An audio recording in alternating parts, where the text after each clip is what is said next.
Mr. President, kung maglalabas po kayo ng baho, Mr. President, dapat naman siguro maligo ka muna.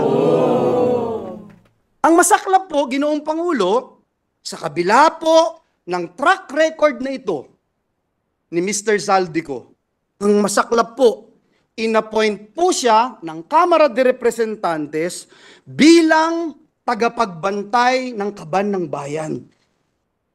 Si Dracula, inappoint mo bilang tagapagbantay ng blood bank ng bayan.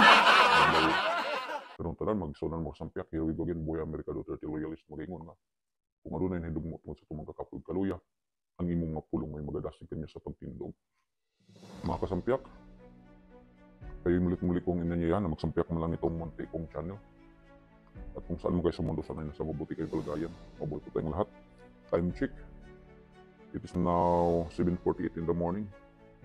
11th of September, Wednesday, 2024 dito sa Brooklyn, New York. So, I just, remember na yung nangyari sa 9/11, yung September 11 attack sa World Trade Center dito sa New York. 2011, if I'm not mistaken. So, mga kasampiak, ano ba pwede natin pag-uusapan ngayon? Ano lang, alam kong marami ng, dito, tumatalakay nito doon sa budget hearing ng Vice Presidente. Alam naman natin na tinanggalan ng budget ang OVP or Office of the Vice President. Kung kaya't even Marcolita, si Congressman Rodante Marcolita ay nag-walk out. Sinabi pa nga niya na tradisyon na diyan sa Congress or lower house na ibibigay talaga yan sa ehekutibo, yung may pinakamataas na posisyon seated sa government. So bakit nga nung panahon pa nga 17 years ago or 17 years na siyang naging congressman, walang problema yan noon. At kahit pa naman nung bago ko nakaupo ang administrasyon ngayon, kung di ba magkasama pa sila dati, pero nung pumalas na si Inday Sara dahil din sa kabulastugan ni Tambaluslos, ngayon tinanggalan na or tatanggalan na talaga ng budget. Noong 2022 or 2023, di ba, tinatalakay yung 125 million niya na confidential fund. Yun pala, ipakagat lang. O kaya binigay kay Inday Sara, almost end of the year na, para mapasama si Inday Sara. Kasi gastusin na talaga niya, gasto si Piudis na lang, mag-end of the year na ay, may balik na yan sa kaban ng bayan, mas masama pag hindi ginagastos yung pera. So ayun, yun pala, pakagat lang yun ng mga Congress, dyan sa Congress. Kasi yun, utos ng poong may kapal nila na si Tambaluslos Romualdez, diba? So anyway, yun, tinanggalan si Inday Sara. So, sino ba talaga ang may kagustuhan na ganun yung mangyayari or nangyari? Alam naman natin, sabi nga, balikan natin sa panahon ni, di ba sinabi ni Inday Sara during the OVP budget hearing, kasi hindi siya pumunta, di ba? Walang pumunta kahit isa sa mga kasama ni Inday Sara. Pero siya, may interview siya sa Isiminay na nakita natin. Sinabi niya na ang kabuuang budget ng Pilipinas, ang may hawak niyan ay 2 tao lang. Si Tambaluslos Tambi Romualdez, Martin Romualdez Busog, at yung magaling na congressman ng Bicol, si Tambi Jr. din, si Elizaldico or Zaldico. So, pag sinabi ng puong may kapal ni Elizalde na si Tambi, ito yung gagawin mo, susunod din. Kasi San Pedro, siya yung kanang kamay. Kung baga, siya yung San Pedro ni Tambi. So, balikan natin yung nakaraan. Sabi pa nga ni Senator Villanueva na itong si Elizalde ko ang ay mahilig sa awayan ng may away at mahilig daw mangdungis sa mukha ng iba. Kung kaya dapat na siyang maligo para makikita niya yung sariling dungis sa kanyang mukha. At ang taong ito daw ay halimbawa ay mailan tulad kay Dracula. Alam naman natin kung ano si Dracula. Sino si Dracula? A blood-sucking monster. Vampira, di ba? Kasi sabi niya na pag ipamahala mo ang blood bank kay Dracula, alam naman natin, pag ano natin sa budget ng Pilipinas, pag ipamahala mo kay Dracula, alam naman natin, ubos yan lahat. Ubos yung budget. So, ano natin? Sino ba si Zaldi or Elizalde Co? Siya lang naman yung elected ni Tambaloslos as a chairman on appropriation budget diyan sa Kongreso. So, alam naman natin kung saan yung flow of money controls the power.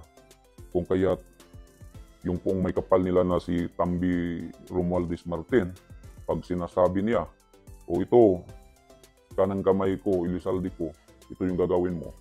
So, yan yun din ang iutos niya doon sa baba. Yung mga nakaupo doon sa Kongreso, lahat yan, nagsusunod-sunuran yan. Naghaliluya yan. Di ba? So, ano? Ano ba ang naging papel ni Elizalde Co?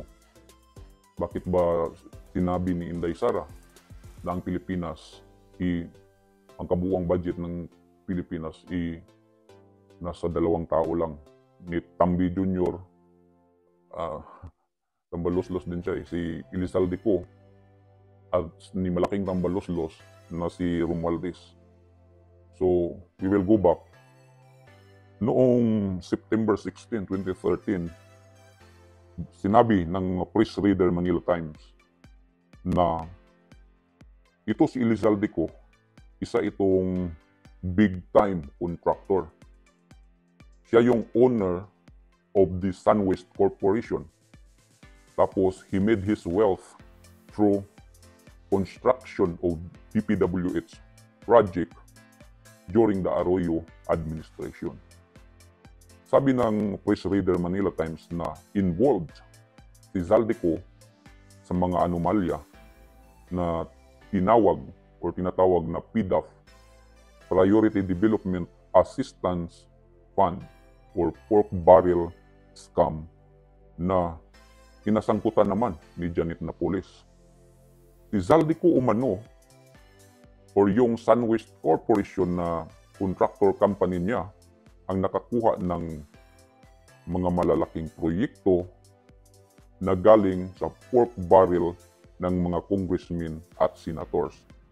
Sa panahon ng administrasyong Gloria Macapagal Arroyo, totally the sum of 25 billion pesos. So yun yung nabag niya. He was bagging a total sum of 25 billion pesos. However, he refused to say if these PDAF funded the PWH projects awarded to him were actually completed or became ghost projects. Binigyan umano ni Zalde Co ang mga lawmakers, we're talking about Congress and Senate, ng 15 to 30% as a commission for giving him their hard projects through PDAF. So binigyan umano niya ng commission 15 to 30% pag si Zalde Co yung gagawa ng mga proyekto nila. So it means that's a part of corruption. Kung kaya itong mga proyekto hindi natatapos or mas madaling nasisira or hindi talaga matatapos kasi kinukurap na yung budget. Tapos meron pa siyang ibang problema.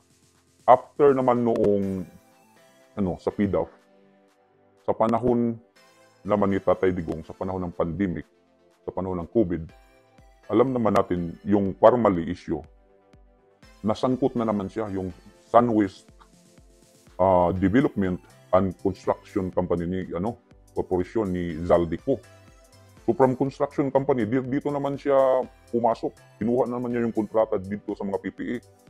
So nakuha niya yung 1.32 billion. Panglima siya sa pinakamataas na nakakuha ng malaking kontrata.